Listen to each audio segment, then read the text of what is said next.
ನಮಸ್ಕಾರ ಆತ್ಮೀಯ ವೀಕ್ಷಕರೇ, ಆಯುಷ್ ವಾಹಿನಿಯ ಯೋಗ ಚಿಕಿತ್ಸೆ ಕಾರ್ಯಕ್ರಮಕ್ಕೆ ಸ್ವಾಗತ.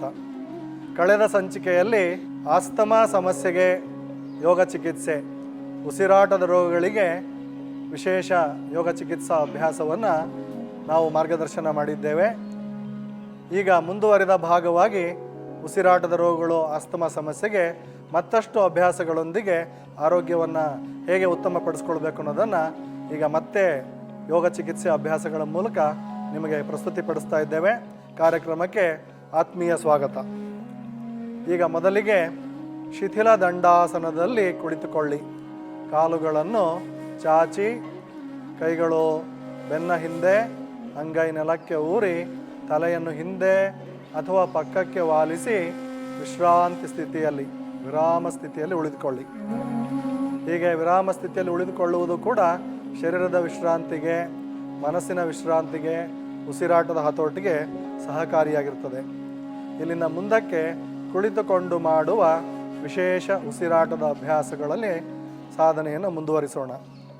ನಿಧಾನವಾಗಿ ಕಾಲುಗಳನ್ನು ಜೊತೆಯಾಗಿಸಿ, ಕೈಗಳನ್ನು ದೇಹದ ಪಕ್ಕ ತೆಗೆದುಕೊಳ್ಳಿ. ಇದು ಸ್ಥಿತಿ ದಂಡಾಸನ. ಇಲ್ಲಿಂದ ಮುಂದಕ್ಕೆ ವಜ್ರಾಸನ. ಇಲ್ಲಿ ವಜ್ರಾಸನವನ್ನು ಮಾಡುವುದಕ್ಕೆ ಮೊದಲು ವೈಯಕ್ತಿಕವಾಗಿ ಯಾರಿಗಾದರೂ ಮಂಡಿ ನೋವಿನ ಸಮಸ್ಯೆ ಇದ್ದಲ್ಲಿ ದಯಮಾಡಿ ವಜ್ರಾಸನದ ಬದಲು ಸುಖಾಸನದಲ್ಲಿ ಕುಳಿತುಕೊಳ್ಳಿ, ಅಥವಾ ತುಂಬ ಸಮಸ್ಯೆಗಳಿದ್ದಲ್ಲಿ ಕುರ್ಚಿಯ ಮೇಲೆ ಕುಳಿತುಕೊಂಡು ಅಭ್ಯಾಸವನ್ನು ಮಾಡಬಹುದು. ವಜ್ರಾಸನಕ್ಕಾಗಿ ಬಲಗಾಲನ್ನು ಮೊಳಕಾಲಲ್ಲಿ ಮಡಿಸಿ, ಬಲಪಾದವನ್ನು ಬಲಪೃಷ್ಠದ ಅಡಿಗೆ ಸೇರಿಸಿ, ಎಡಗಾಲನ್ನು ಮೊಳಕಾಲಲ್ಲಿ ಮಡಿಸಿ, ಎಡಪಾದವನ್ನು ಎಡಪೃಷ್ಠದ ಅಡಿಗೆ ಸೇರಿಸಿ, ಮಂಡಿ ಊರಿ ಹಿಂದಕ್ಕೆ ಹಿಮ್ಮಡಿಗಳ ಮೇಲೆ ಕುಳಿತಿರುವ ಸ್ಥಿತಿಯಲ್ಲಿ ಇದು ವಜ್ರಾಸನ ಸ್ಥಿತಿ. ಆದರೆ ಇಲ್ಲಿಂದ ಮುಂದಕ್ಕೆ ಉಸಿರಾಟದ ಅಭ್ಯಾಸಗಳು, ಆಸ್ತಮಾ ರೋಗಕ್ಕೆ ವಿಶೇಷ ಉಸಿರಾಟ ಕ್ರಮಗಳು ಆಸನಗಳೊಂದಿಗೆ. ಕೈಗಳು ಪಕ್ಕದಲ್ಲಿ, ಭುಜದ ನೇರಕ್ಕೆ ಮೇಲೆತ್ತಿ, ಅಂಗೈಗಳನ್ನು ಮುಂದಕ್ಕೆ ತಿರುಗಿಸಿ, ತಲೆಯ ನೇರಕ್ಕೆ ಮೇಲೆತ್ತಿ, ಉಸಿರಾಟದೊಂದಿಗೆ ಸಾಧನೆ ಶಶಾಂಕಾಸನ ಉಸಿರಾಟ ಕ್ರಮ. ಶಶಾಂಕಾಸನ ಬ್ರೀದಿಂಗ್. ಉಸಿರನ್ನು ತೆಗೆದುಕೊಳ್ಳುತ್ತಾ ಮೇಲೆ ನೋಡುತ್ತಾ ಹಿಂದಕ್ಕೆ, ಉಸಿರನ್ನು ಹೊರಹಾಕುತ್ತಾ ಹಸ್ತ, ಮೊಳಕೈ, ಹಣೆ ಭೂಮಿಗೆ ಮುಟ್ಟುವಂತೆ ಮುಂದಕ್ಕೆ. ಉಸಿರನ್ನು ತೆಗೆದುಕೊಳ್ಳುತ್ತಾ ಮೇಲೆ ಇರಬೇಕು, ಪೂರ್ಣವಾಗಿ ಉಸಿರನ್ನು ಹೊರಹಾಕುತ್ತಾ ಮುಂದಕ್ಕೆ ಬಾಗಬೇಕು, ಪೂರ್ಣವಾಗಿ. ನಿಧಾನ ಚಲನೆಗಳೊಂದಿಗೆ ಸಾಧನೆಯನ್ನು ಕನಿಷ್ಠ 5 ಸುತ್ತು, 9 ಸುತ್ತು, 12 ಸುತ್ತು ನಿಧಾನವಾಗಿ ಅಭ್ಯಾಸ ಮಾಡಿ. ಸಮಸ್ಯೆಗಳಿರುವವರು ಕುರ್ಚಿ ಮೇಲೆ ಕುಳಿತುಕೊಂಡು ಕೂಡ ಅಭ್ಯಾಸ ಮಾಡಬಹುದು. ಆರಾಮವಾಗಿ ಉಸಿರಾಡ್ತಾ ಚಲನೆ ಮಾಡಿದರೆ ನಮ್ಮ ಶ್ವಾಸಕೋಶದ ಸಾಮರ್ಥ್ಯ ಹೆಚ್ಚಾಗಿ ಉಸಿರಾಟದ ಅಂಗಗಳು, ಮೂಗು, ಗಂಟಲು, ಶ್ವಾಸನಾಳ, ಶ್ವಾಸಕೋಶ ಪೂರ್ಣ ಶಕ್ತಿಪೂರ್ಣವಾಗ್ತಾ ಆರೋಗ್ಯ ಸುಧಾರಣೆ ಆಗ್ತದೆ ಮತ್ತು ಉಸಿರಾಟದ ರೋಗಗಳು ಸುಲಭವಾಗಿ ವಾಸಿಯಾಗ್ತದೆ. ಕೇವಲ ಶಶಾಂಕಾಸನ ಉಸಿರಾಟವನ್ನು ಮಾಡ್ತಾ ಉಬ್ಬಸ ಅತಿಯಾದಾಗ, ವೀಸಿಂಗ್ ಅಂತ ಏನು ಹೇಳ್ತೀವಿ, ಅತಿಯಾದ ಉಬ್ಬಸ ಉಂಟಾದಾಗ ನೆಬುಲೈಸೇಷನ್ ಮಾಡಿಕೊಳ್ಳೋದ್ರ ಬದಲು ಅಥವಾ ಬೇರೆ ರೀತಿಯಲ್ಲಿ ಇಂಜೆಕ್ಷನ್ನು, ಆಂಟಿಬಯೋಟಿಕ್ಸ್ ತೆಗೆದುಕೊಂಡು ಕಷ್ಟವನ್ನು ಹಾಗೆ ಸಹಿಸಿಕೊಳ್ಳೋದ್ರ ಬದಲು ಹೀಗೆ ಕೇವಲ ಶಶಾಂಕಾಸನ ಉಸಿರಾಟವನ್ನು ಮಾಡುತ್ತಾ ದೇಹದ ಶಕ್ತಿಯನ್ನು ಹೆಚ್ಚಿಸಿಕೊಂಡು, ಶ್ವಾಸಕೋಶದ ಸಾಮರ್ಥ್ಯವನ್ನು ಹೆಚ್ಚಿಸಿಕೊಂಡು ಉಬ್ಬಸವನ್ನು ಹತೋಟಿ ಮಾಡಬಹುದು. ಜೊತೆಗೆ ಇನ್ನೂ ಅನೇಕ ಸಮಸ್ಯೆಗಳಿಗೂ ಕೂಡ ಪರಿಹಾರವಾಗ್ತದೆ. ನಿಧಾನವಾಗಿ ಕೈಗಳನ್ನು ಕೆಳಗಿಳಿಸಿ, ಭುಜದ ನೇರಕ್ಕಿಳಿಸಿ, ಅಂಗೈಗಳು ಕೆಳಮುಖ, ಕೈಗಳನ್ನು ಕೆಳಗಿಳಿಸಿ, ಅಂಗೈಗಳನ್ನು ತೊಡೆಯ ಮೇಲಿರಿಸಿ, ವಿಶ್ರಾಂತಿ, ರಿಲ್ಯಾಕ್ಸ್. ಮುಂದಿನ ಅಭ್ಯಾಸಕ್ಕೆ ಮುಂದುವರಿಯೋಣ. ಶಶಾಂಕಾಸನ ಉಸಿರಾಟದಲ್ಲಿ 2ನೇ ಕ್ರಮ. ಕೈಗಳನ್ನು ಬೆನ್ನ ಹಿಂದೆ ಸೇರಿಸಿ, ಬಲ ಮುಂಗೈ ಎಡ ಅಂಗೈಯಲ್ಲಿ ಹಿಡಿದುಕೊಳ್ಳಿ. ಕೈಗಳನ್ನು ಬೆನ್ನ ಹಿಂದೆ ಇರಿಸಿಕೊಂಡು ಮೇಲೆ ನೋಡುವಾಗ ಹಿಂದಕ್ಕೆ, ಹಣೆ ಭೂಮಿಗೆ ಮುಟ್ಟುವಂತೆ ಮುಂದಕ್ಕೆ, ಪೂರ್ಣ ಉಸಿರನ್ನು ತೆಗೆದುಕೊಳ್ಳುವಾಗ ಮೇಲಕ್ಕೆ, ಪೂರ್ಣ ಉಸಿರನ್ನು ಹೊರಹಾಕುವಾಗ ಮುಂದಕ್ಕೆ. ಪೂರ್ಣ ಉಸಿರಿನ ಚಲನೆ ಮತ್ತು ದೀರ್ಘ ಶ್ವಾಸೋಚ್ಛ್ವಾಸ. ಎಷ್ಟು ಸಾಧ್ಯವೋ ಅಷ್ಟು ನಿಧಾನವಾಗಿ, ಎಷ್ಟು ಸಾಧ್ಯವೋ ಅಷ್ಟು ಹೊತ್ತು ದೀರ್ಘವಾಗಿ, 10 ಸೆಕೆಂಡು, 15 ಸೆಕೆಂಡು ಒಂದೊಂದು ಚಲನೆಯನ್ನು ನಿಧಾನ ಮಾಡುತ್ತಾ ಮುಂದುವರಿಸಿ. ಹಾಗೆ ಮುಂದುವರಿದಂತೆ ಉಸಿರಾಟದ ವೇಗ ನಿಧಾನವಾಗುತ್ತಾ ಉಸಿರಾಟದ ರೋಗಗಳು ಹತೋಟಿಯಾಗುವುದಕ್ಕೆ ಸುಲಭವಾಗ್ತದೆ. ಹೀಗೆ ಒಂದೊಂದು ಹಂತದಲ್ಲೂ ಆರೋಗ್ಯವನ್ನು ಹೆಚ್ಚು ಚೆನ್ನಾಗಿ ಇರಿಸಿಕೊಳ್ಳಲಿಕ್ಕೆ ಉಸಿರಾಟದ ಅಭ್ಯಾಸಗಳು ಸಹಾಯಕವಾಗ್ತವೆ. ನಮ್ಮ ಆಧುನಿಕ ಜಗತ್ತಿನಲ್ಲಿ ಮಾನಸಿಕ ಒತ್ತಡದಿಂದ ರೋಗಗಳು ಹೆಚ್ಚಾಗ್ತವೆ. ಆ ಮಾನಸಿಕ ಒತ್ತಡದಲ್ಲಿ ಉಸಿರಾಟದ ರೋಗವು ಕೂಡ ಹೆಚ್ಚಾಗುವುದು ಅಂತಹ ಸಂದರ್ಭಗಳಲ್ಲಿ. ಯಾವುದೇ ಒತ್ತಡ ಹೆಚ್ಚಾದಾಗ ರಾತ್ರಿ ಪೂರ್ಣ ಉಸಿರಾಡಲಿಕ್ಕೆ ಸಾಧ್ಯವಾಗದೆ ಉಸಿರು ಕಟ್ಟಿಸಿದ ಅನುಭವ ಆಗೋದು ಈ ರೀತಿಯ ಅಭ್ಯಾಸಗಳ ಮೂಲಕ ಸರಿಪಡಿಸ್ಕೊಳ್ಬಹುದು. ನಿಧಾನವಾಗಿ ನೇರ ಸ್ಥಿತಿಯಲ್ಲಿ ಕೈಗಳನ್ನು ಸಡಿಲಿಸಿ ಹಸ್ತಗಳನ್ನು ತೊಡೆಯ ಮೇಲಿರಿಸಿ ವಿಶ್ರಾಂತಿ ಸ್ಥಿತಿ. ಅಭ್ಯಾಸದಲ್ಲಿ ಮಂಡಿ ಊರಿ ಕುಳಿತುಕೊಳ್ಳಲಿಕ್ಕೆ ತೊಂದರೆ, ಸಮಸ್ಯೆ, ನೋವುಗಳಿರುವವರು ಸಾಧ್ಯವಾದಷ್ಟು ಕುರ್ಚಿಯ ಮೇಲೆ ಕುಳಿತುಕೊಂಡು ಅಥವಾ ಸುಖಾಸನ, ಚಟಂಬಟ ಅಂತ ಹೇಳ್ತೀವಿ, ಚಕಮಕ್ಳು ಅಂತ ಹೇಳ್ತೀವಿ, ಕ್ರಾಸ್ ಲೆಗ್ ಅಂತ ಹೇಳ್ತೀವಿ, ಆ ರೀತಿ ಕುಳಿತುಕೊಂಡೆ ಅಭ್ಯಾಸವನ್ನು ಮಾಡಿಕೊಳ್ಬೋದು. ಮತ್ತೆ ಮುಂದಿನ ಹಂತಕ್ಕೆ ಮುಂದುವರಿಯೋಣ. ಈಗ ಒಂದು ಪ್ರಾಣಿಯ ಉಸಿರಾಟದ ಕ್ರಮವನ್ನು ಅನುಕರಿಸಿ ಮಾಡುವ ವಿಶೇಷ ಅಭ್ಯಾಸ ಶ್ವಾಸ ವಿಶೇಷ ಶ್ವಾನ, ನಾಯಿಯ ಹಾಗೆ ಡಾಗ್ ಬ್ರೀದಿಂಗ್. ಶ್ವಾನ ಶ್ವಾಸೋಚ್ಛ್ವಾಸ. ಎರಡೂ ಹಸ್ತಗಳನ್ನು ತೊಡೆಯ ಪಕ್ಕ ನೆಲಕ್ಕೆ ಇರಿಸಿ ಮುಂದಕ್ಕೆ ಓರೆಯಾಗಿ ಚಾಚಿ, ನಾಲಿಗೆಯನ್ನು ಹೊರಗೆ ಚಾಚಿ. ನಾಲಿಗೆಯನ್ನು ಹೊರಗೆ ಚಾಚಿದ ನಂತರ ಕಣ್ಗುಡ್ಡೆಗಳನ್ನು ಮೇಲೇರಿಸಿ. ಕಣ್ಗುಡ್ಡೆಗಳನ್ನು ಮೇಲೇರಿಸಿದ ನಂತರ ಬಾಯಿಯ ಮೂಲಕ ಅರ್ಧ ನಿಮಿಷ ವೇಗವಾಗಿ ಸದ್ದು ಬರುವಂತೆ ಉಸಿರಾಟ ಮಾಡಿ. ಹೀಗೆ ಮಾಡುವಾಗ ಕೆಮ್ಮು ಬಾರದಂತೆ, ಎಂಜಲು ಉಗುಳನ್ನು ನುಂಗದಂತೆ ಎಚ್ಚರಿಕೆ ವಹಿಸಿ ಉಸಿರಿನ ವೇಗವನ್ನು ಸಾಧನೆ ಮಾಡಿ. ಡಾಗ್ ಬ್ರೀದಿಂಗ್, ನಾಯಿಯ ಹಾಗೆ ಉಸಿರಾಟ. ಈ ರೀತಿ ಮಾಡಿದಾಗ ನಮ್ಮ ಗಂಟಲಲ್ಲಿ ಬರುವಂತಹ ಸೋಂಕು, ಥ್ರೋಟ್ ಇನ್ಫೆಕ್ಷನ್, ಸೋರ್ ಥ್ರೋಟ್, ಟಾನ್ಸಿಲೈಟಿಸ್, ಈ ರೀತಿಯ ತೊಂದರೆಗಳು ನಿವಾರಣೆ ಆಗೋದ್ರ ಜೊತೆಗೆ ನಾಲಿಗೆಯನ್ನು ಹೊರಗೆ ಚಾಚೋದ್ರಿಂದ ನಾಲಿಗೆಯ ಸಮಸ್ಯೆಗಳು, ಉಸಿರಾಟದ ಸಮಯದಲ್ಲಿ ನಾಲಿಗೆ ದಪ್ಪ ಆದರೂ ಕೂಡ ಕೆಮ್ಮು ಹತೋಟಿಗೆ ಬರೋಲ್ಲ, ಕಿರುನಾಲಿಗೆ ಬಿದ್ದರೂ ಕೆಮ್ಮು ಹತೋಟಿಗೆ ಬರೋಲ್ಲ ಅಂತ ಹೇಳ್ತಾರೆ. ಅದನ್ನು ಸರಿಪಡಿಸ್ಕೊಳ್ಳಿಕ್ಕೆ ಸಹಾಯಕವಾಗುತ್ತೆ. ಜೊತೆಗೆ ಕಣ್ಣುಗಳನ್ನು ಮೇಲೇರಿಸೋದ್ರಿಂದ ಅಲರ್ಜಿಯಿಂದ ಉಸಿರಾಟದ ರೋಗ ಮಾತ್ರ ಅಲ್ಲ, ಕಣ್ಣು ಕೂಡ ನವೆ, ಕೆಂಪಾಗೋದು, ಉರಿಯೋದು ಇರುತ್ತೆ. ಆ ಸಮಸ್ಯೆಯು ಕೂಡ ಪರಿಹಾರವಾಗುತ್ತೆ. ನಿಧಾನವಾಗಿ ಅರ್ಧ ನಿಮಿಷದ ಉಸಿರಿನ ನಂತರ ನೇರ ಸ್ಥಿತಿಗೆ ಬನ್ನಿ. ಹಸ್ತಗಳನ್ನು ತೊಡೆಯ ಮೇಲಿರಿಸಿ, ಕಣ್ಣುಗಳನ್ನು ಮುಚ್ಚಿ, ನಾಲಿಗೆಯನ್ನು ಒಳಕ್ಕೆ ತೆಗೆದುಕೊಂಡು ಬಾಯಿಯನ್ನು ಮುಚ್ಚಿ, ಕಣ್ಣುಗಳನ್ನು ಮುಚ್ಚಿ ವಿಶ್ರಾಂತಿ ಮಾಡಿ. ಆಸ್ತಮಾ ಸಮಸ್ಯೆಯಲ್ಲಿ ಈ ಡಾಗ್ ಬ್ರೀದಿಂಗ್, ನಾಯಿ ಹಾಗೆ ಉಸಿರಾಟ ಅರ್ಧ ನಿಮಿಷ ಒಂದು ದಿನದಲ್ಲಿ 1 ಸುತ್ತು ಅಭ್ಯಾಸ ಸಾಕು. ಆಮೇಲೆ ಹೆಚ್ಚಿನ ಅಭ್ಯಾಸವನ್ನು ದಿನವೂ 1 ಸಲ ಮಾಡಿದರೆ ಸಾಕು. ಹೆಚ್ಚುವರಿಯಾಗಿ ಲಾಭ ಸಿಗ್ತಾ ಹೋಗ್ತದೆ. ಅತಿಯಾಗಿ ಮಾಡಬಾರ್ದು. ಟೈಗರ್ ಬ್ರೀದಿಂಗ್, ಹುಲಿಯ ಹಾಗೆ ಉಸಿರಾಟ ಕ್ರಮ, ವ್ಯಾಘ್ರ ಶ್ವಾಸೋಚ್ಛ್ವಾಸ. ಇಲ್ಲಿ ಅಳತೆ ತೆಗೆದುಕೊಳ್ಳೋದು ಬಹಳ ಮುಖ್ಯ. ನೀವು ಚಿಕ್ಕ ಮಕ್ಕಳಿದ್ದಾಗ ಅಂಬೆಗಾಲಿಟ್ಟು ಹೋಗೋದನ್ನು ಕಲ್ತಿರ್ತೀರ. ಈಗ ಅದೇ ರೀತಿಯಲ್ಲಿ ಸ್ಥಿತಿಯನ್ನು ತಂದುಕೊಳ್ಬೇಕು, ಚತುಷ್ಪಾದ ಸ್ಥಿತಿಗೆ ಬರಬೇಕು. ಮಂಡಿಗಳನ್ನು ಒಂದು ಮೊಳ ಅಳತೆ ಅಗಲ ಮಾಡಿಕೊಳ್ಳಿ. ಮೊಳ ಅಳತೆ ಮಂಡಿ ದೂರ ಮಾಡಿ ಮೊಳ ಅಳತೆಯಲ್ಲಿ ಅಂಗೈಗಳನ್ನು ಊರಿಟ್ಕೊಳ್ಳಿ. ಮಂಡಿಯಿಂದ ಮೊಳ ಅಳತೆಯಲ್ಲಿ ಅಂಗೈ ಊರಿದ ನಂತರ ಕೈಗಳನ್ನು ನೇರ ಮಾಡಿ ಮಂಡಿಯ ಮೇಲೆ ನಿಂತ್ಕೊಳ್ಳಿ. ಹಿಂಭಾಗದಲ್ಲಿ ಕಾಲು ತುದಿ ಮಂಡಿಯನ್ನು ಅಗಲ ಸಮನಾಗಿ ಉಳಿಸ್ಕೊಳ್ಳಿ.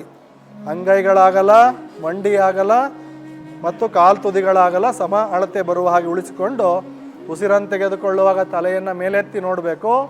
ಉಸಿರನ್ನು ಹೊರ ಹಾಕುವಾಗ ತಲೆಯನ್ನು ಒಳಗೆಳೆದುಕೊಂಡು ಗದ್ದವನ್ನು ಎದೆಗೆ ಮುಟ್ಟಿಸುವುದರ ಜೊತೆಗೆ ಬೆನ್ನು ಸೊಂಟವನ್ನು ಮೇಲಕ್ಕೆ ಉಬ್ಬಿಸಬೇಕು. ಉಸಿರನ್ನು ತೆಗೆದುಕೊಳ್ಳುವಾಗ ಮೇಲೆ ನೋಡಬೇಕು, ಉಸಿರನ್ನು ಹೊರ ಹಾಕುವಾಗ ಒಳಗೆ ನೋಡಬೇಕು. ಹೀಗೆ ಚಲನೆ ಮಾಡುವಾಗ ನಮ್ಮ ಲಂಗ್ಸ್ ಕೆಪ್ಯಾಸಿಟಿ ಏನಿರುತ್ತೆ, ಶ್ವಾಸಕೋಶದ ಸಾಮರ್ಥ್ಯ ಹೆಚ್ಚಾಗ್ತಾ ಹೋಗ್ತದೆ. ಕತ್ತುಗಳ ಚಲನೆಯೊಂದಿಗೆ ಮಾಡಿದಾಗ ನಮ್ಮ ವಿಂಡ್ ಪೈಪ್ ಅಥವಾ ಶ್ವಾಸನಾಳದ ಬಿಗಿತ ಕಡಿಮೆ ಆಗ್ತದೆ. ಬ್ರಾಂಕೈಟಿಸ್ ಆಗುವಂತಹ ಸಮಸ್ಯೆಗಳು, ಬ್ರಾಂಕೈಲ್ ಆಸ್ತಮಾ ಆಗುವ ಸಮಸ್ಯೆಗಳು ಮತ್ತು ಉಸಿರಾಟದ ತೊಂದರೆಯಿಂದ ಕಾಣಿಸ್ಕೊಳ್ಳುವಂತಹ ಗುಣಗಳು, ಕೆಮ್ಮು, ದಮ್ಮು, ಉಬ್ಬಸ, ಶೀತ ಅಥವಾ ಮೂಗು ಸೋರೋದು ಎಲ್ಲ ಕಡಿಮೆ ಮಾಡಿಕೊಳ್ಳಿಕ್ಕೆ ಸುಲಭ ಆಗ್ತದೆ. ಹೀಗೆ ಉಸಿರಾಟದ ಅನೇಕ ಸಮಸ್ಯೆಗಳನ್ನು ಒಂದೊಂದು ಪ್ರಾಣಿಯ ರೀತಿಯಲ್ಲಿ ಚಲನೆ ಮಾಡುವ ಉಸಿರಾಟದಲ್ಲೂ ಕೂಡ ನಾವು ಗುರುತಿಸಬಹುದು. ಋಷಿಮುನಿಗಳ ಕಾಲದಿಂದ ಇಂತಹ ಅನೇಕ ಸಾಧನೆಗಳು ಪಕ್ಷಿ ಪ್ರಾಣಿ ಕ್ರಿಮಿಕೀಟಗಳನ್ನು ನೋಡಿಯೇ ಆಸನಗಳ ರಚನೆಯಾಗಿರೋದು. ಅದರಲ್ಲಿ ಈ ಒಂದು ಉಸಿರಾಟ ಕ್ರಮ ಕೂಡ ವ್ಯಾಘ್ರ ಶ್ವಾಸೋಚ್ಛ್ವಾಸ, ಹುಲಿಯ ಹಾಗೆ ಉಸಿರಾಟ. ಈ ರೀತಿ ಕನಿಷ್ಠ 10 ಸುತ್ತು, 15 ಸುತ್ತು, 20 ಸುತ್ತು, 25 ಸುತ್ತಿನವರೆಗೂ ಕೂಡ ಅಭ್ಯಾಸವನ್ನು ಮಾಡಲಿಕ್ಕೆ ಪ್ರಯತ್ನ ಮಾಡಬಹುದು. ನಿಧಾನವಾಗಿ ಅಭ್ಯಾಸವನ್ನು ನಿಲ್ಲಿಸಿ ಹಿಂದಕ್ಕೆ ಕುಳಿತುಕೊಳ್ಳಿ. ನಿಧಾನವಾಗಿ ಹಿಂದಕ್ಕೆ ಕುಳಿತುಕೊಳ್ಳಿ. ಅಂಗೈಗಳನ್ನು ತೊಡೆಯ ಮೇಲಿಡಿ. ಈಗ ಮುಂದಿನ ಹಂತಕ್ಕೆ ಹೋಗೋಣ. ಟೈಗರ್ ಸ್ಟ್ರೆಚ್ ಬ್ರೀದಿಂಗ್, ಹುಲಿಯ ಒತ್ತಡದ ಉಸಿರಾಟ ಕ್ರಮ. ಆಸ್ತಮಾ ಸಮಸ್ಯೆಯಲ್ಲಿ ಇದು ಬಹುಮುಖ್ಯವಾದ ಒಂದು ಸಾಧನೆ. ಆದರೆ ಇದನ್ನು ಮಾಡುವಾಗ ನಿಮ್ಮಲ್ಲಿ ಅತಿಯಾದ ರಕ್ತದೊತ್ತಡ ಇರುವವರು, ಅಥವಾ ಹೃದಯದ ಸಮಸ್ಯೆ ಇರುವವರು, ಅಥವಾ ಕತ್ತು ನೋವಿರುವವರು, ಅಥವಾ ತಲೆ ಸುತ್ತಿನ ಸಮಸ್ಯೆ ಇರುವವರು, heart problems, neck pain, cervical spondylitis, giddiness, vertigo, lumbar vertigo, high blood pressure problems, ಈ ರೀತಿಯ ತೊಂದರೆಗಳಿದ್ದರೆ ದಯಮಾಡಿ ಟೈಗರ್ ಸ್ಟ್ರೆಚ್ ಬ್ರೀದಿಂಗನ್ನು ಮಾಡಬೇಡಿ. ಬದಲಿಗೆ ಇದಕ್ಕೂ ಮೊದಲು ಮಾಡಿಸಿದ ಟೈಗರ್ ಬ್ರೀದಿಂಗ್, ಹುಲಿಯ ಉಸಿರಾಟವನ್ನೇ ಮತ್ತೆ ಸಾಧನೆ ಮಾಡಿಕೊಳ್ಳಿ. ಉಳಿದವರು ಮತ್ತೆ ಸ್ಥಿತಿಗೆ ಹೋಗೋಣ. ಮೊಳಕಾಲುಗಳನ್ನು ಮೊಳ ಅಳತೆಯಲ್ಲಿ ಅಗಲ ಮಾಡಿಕೊಂಡು ಮಂಡಿಯಿಂದ ಮುಂದೆ ಮೊಳ ಅಳತೆಯಲ್ಲಿ ಹಸ್ತಗಳನ್ನು ಇರಿಸಿ ಸ್ಥಿತಿಯಲ್ಲಿ ಕಾಲು ತುದಿಯನ್ನು ಅಗಲವಾಗಿಸಿ ಮೂಗಿನಲ್ಲಿ ಉಸಿರನ್ನು ವೇಗವಾಗಿ ತೆಗೆದುಕೊಳ್ಬೇಕು. ಬಾಯಿಯಲ್ಲಿ ವೇಗವಾಗಿ ಉಸಿರನ್ನು ಹೊರ ಹಾಕಬೇಕು ಮತ್ತು ಕತ್ತು ಬೆನ್ನು ಸೊಂಟದ ಚಲನೆ ವೇಗವಾಗಿರಬೇಕು. ಬ್ರೀದ್ ಇನ್, ಬ್ರೀದ್ ಔಟ್, ಬ್ರೀದ್ ಇನ್, ಬ್ರೀದ್ ಔಟ್. ಜೋರಾಗಿ ಉಸಿರನ್ನು ತೆಗೆದುಕೊಳ್ಳಿ, ಜೋರಾಗಿ ಉಸಿರನ್ನು ಹೊರ ಹಾಕಿ. ವೇಗವಾಗಿ ಉಸಿರನ್ನು ತೆಗೆದುಕೊಳ್ಳಿ, ವೇಗವಾಗಿ ಉಸಿರನ್ನು ಹೊರ ಹಾಕಿ. ಈ ರೀತಿ ವೇಗವಾಗಿ 10, 15, 20, 25 ಸುತ್ತಿನವರೆಗೂ ಮುಂದುವರಿಸಬಹುದು. ಯಾವುದೇ ಕಾರಣಕ್ಕೂ ರಕ್ತದೊತ್ತಡ, ಹೃದಯ ದೌರ್ಬಲ್ಯ, ನೆಕ್ ಪೈನ್ ಅಥವಾ ಕತ್ತು ನೋವು ಮತ್ತು ವರ್ಟಿಗೋ, ಲಂಬರ್ ವರ್ಟಿಗೋ, ಗಿಡ್ಡಿನೆಸ್ ಇರೋರು ಈ ಅಭ್ಯಾಸವನ್ನು ಮಾಡಲಿಕ್ಕೆ ಹೋಗಬೇಡಿ. ಮತ್ತು ಅಭ್ಯಾಸವನ್ನು ಮಾಡುವವರು ಮೂಗಿನಲ್ಲಿ ವೇಗವಾಗಿ ಉಸಿರನ್ನು ತೆಗೆದುಕೊಳ್ಳೋದು, ಬಾಯಿಯಲ್ಲಿ ವೇಗವಾಗಿ ಹೊರಹಾಕೋದನ್ನು ಮಾಡಿದಾಗ ಆಸ್ತಮಾ, ದಮ್ಮು, ಕೆಮ್ಮು, ಉಬ್ಬಸ ರೋಗದಲ್ಲಿ ಬರುವಂತಹ ಕೊಯ್ ಕೊಯ್ ಸದ್ದು, ಉಸಿರಾಡುವಾಗ ಬರುವಂತಹ ವೀಜಿಂಗ್ ಸೌಂಡ್, ಅದೆಲ್ಲವನ್ನು ನಿವಾರಣೆ ಮಾಡಲಿಕ್ಕೆ ಸಹಕಾರಿಯಾಗಿರ್ತದೆ. ಪ್ರತಿದಿನ ಈ ರೀತಿ ನಿಧಾನವಾಗಿ ಹಂತವಾಗಿ ಅಭ್ಯಾಸಗಳನ್ನು ಜೋಡಿಸಿದ ಹಾಗೆ ಅಭ್ಯಾಸ ಮಾಡಿಕೊಳ್ಬೇಕು. ಮತ್ತು ಬೆಳಗ್ಗೆ ಹೊತ್ತಿನಲ್ಲಿ ಅಥವಾ ಸಂಜೆ ಹೊತ್ತಿನಲ್ಲಿ ಖಾಲಿ ಹೊಟ್ಟೆ, ಅಂದರೆ ಬೆಳಗ್ಗೆ ಉಪಹಾರಕ್ಕೆ ಮೊದಲು ಅಥವಾ ಮಧ್ಯಾಹ್ನ ಊಟವಾದ 4 ಗಂಟೆ ನಂತರ ಸಂಜೆ ಹೊತ್ತಿನಲ್ಲಿ ಅಥವಾ ರಾತ್ರಿ ಊಟಕ್ಕೆ ಮೊದಲು ಈ ರೀತಿ ಅಭ್ಯಾಸವನ್ನು ನೀವು ಮಾಡಿಕೊಳ್ಬಹುದು. ಅಭ್ಯಾಸ ಮಾಡ್ತಾ ಈ ಒಂದು ಪರಿಣಾಮ ನಿಮಗೆ ನಿತ್ಯವೂ ಅನುಭವಕ್ಕೆ ಬರುತ್ತೆ. ಆಸ್ತಮಾ ಸಮಸ್ಯೆಗೆ ಯೋಗ ಚಿಕಿತ್ಸೆಯ ಪರಿಹಾರ ಹೀಗೆ ನಾವು ಮುಂದುವರಿಸೋಣ. ನಿಧಾನವಾಗಿ ನಿಲ್ಲಿಸಿ, ನಿಧಾನವಾಗಿ ಹಿಂದಕ್ಕೆ ಕುಳಿತುಕೊಳ್ಳುವುದಕ್ಕೆ ಕಾಲುಗಳನ್ನು ಜೋಡಿಸಿ ನಿಧಾನವಾಗಿ ವಿಶ್ರಾಂತಿ ಸ್ಥಿತಿಗೆ ಬನ್ನಿ. ವಿಶ್ರಾಂತಿ. ಈಗ ಯೋಗ ಚಿಕಿತ್ಸೆಯ ಮುಂದಿನ ಹಂತಗಳಿಗೆ ಮುಂದುವರಿಯೋಣ. ಕುಳಿತಿರುವ ಸ್ಥಿತಿಯಿಂದ ಮುಂದಕ್ಕೆ ಮಲಗುವ ಸ್ಥಿತಿಗೆ, ಮಕರಾಸನಕ್ಕೆ. ನಿಧಾನವಾಗಿ ದೇಹವನ್ನು ಚಲಿಸಿ ಹಸ್ತಗಳನ್ನು ಊರಿ ಹೊಟ್ಟೆ ಅಡಿ ಮಾಡಿ ಮಲಗಿ. ಕೈಗಳು ಮುಂದೆ ಅಡ್ಡ, ಕಾಲುಗಳು ದೂರವಾಗಿರಲಿ ಮತ್ತು ಪಾದಗಳ ತುದಿ, ಕಾಲು ತುದಿ ಹೊರಕ್ಕೆ ಚಾಚಿರಲಿ. ಹಿಮ್ಮಡಿ ಒಳಗೆ ನೆಲವನ್ನು ಮುಟ್ಟಿರಲಿ. ಪೂರ್ಣ ಹಗುರವಾಗಿ ಹಾಯಾಗಿ ಮಲಗಿ. ಸಾಧಾರಣವಾಗಿ ಆಸ್ತಮಾ ತೊಂದರೆ ಇರೋರು ಹೊಟ್ಟೆ ಅಡಿ ಮಾಡಿ ಮಲಗಲಿಕ್ಕೆ ಜಾಸ್ತಿ ಇಷ್ಟಪಡ್ತಾರೆ. ಹಾಗೆ ಮಲಗೋದ್ರಿಂದ ಉಬ್ಬಸ ಕಡಿಮೆ ಆಗುತ್ತೆ ಅನ್ನೋದು ಕೂಡ ಸತ್ಯ. ಆದರೆ ಅತಿ ಹೆಚ್ಚಾಗಿ ಮಲಗೋದ್ರಿಂದ ಮತ್ತೆ ತೊಂದರೆ ಆಗ್ತದೆ. ಹಾಗಾಗಿ ಹೆಚ್ಚು ಹೊತ್ತು ಹಾಗೆ ಮಲಗುವ ಅಭ್ಯಾಸವನ್ನು ಮಾಡೋದ್ರ ಬದಲು ಯೋಗಾಭ್ಯಾಸದಲ್ಲಿ ಮಾತ್ರ ಈ ರೀತಿ ಮಲಗಿ, ಬೇರೆ ಸಮಯದಲ್ಲಿ ಈ ರೀತಿ ಮಲಗಬೇಡಿ. ಜೊತೆಗೆ ತುಂಬ ಉಬ್ಬಸ ಬಂದಾಗ ಎದೆಯ ಕೆಳಗೆ ಒಂದು ದಿಂಬನ್ನು ಇಟ್ಕೊಂಡು ಈ ರೀತಿ ಸ್ವಲ್ಪ ವಿಶ್ರಾಂತಿ ಮಾಡಿ ಆರೋಗ್ಯ ಚೆನ್ನಾಗಿರುತ್ತೆ. ಇಲ್ಲಿ ಮಾಡುವಂತಹ ವಿಶೇಷ ಆಸನಗಳ ಕ್ರಮಗಳನ್ನು, ಉಸಿರಾಟದ ಅಭ್ಯಾಸಗಳನ್ನು ಈಗ ಮುಂದುವರಿಸೋಣ. ಕಾಲುಗಳನ್ನು ಜೋಡಿಸಿ, ಅಂಗೈಗಳು ಎದೆಯ ಪಕ್ಕ, ಗದ್ದ ನೆಲದ ಮೇಲೆ.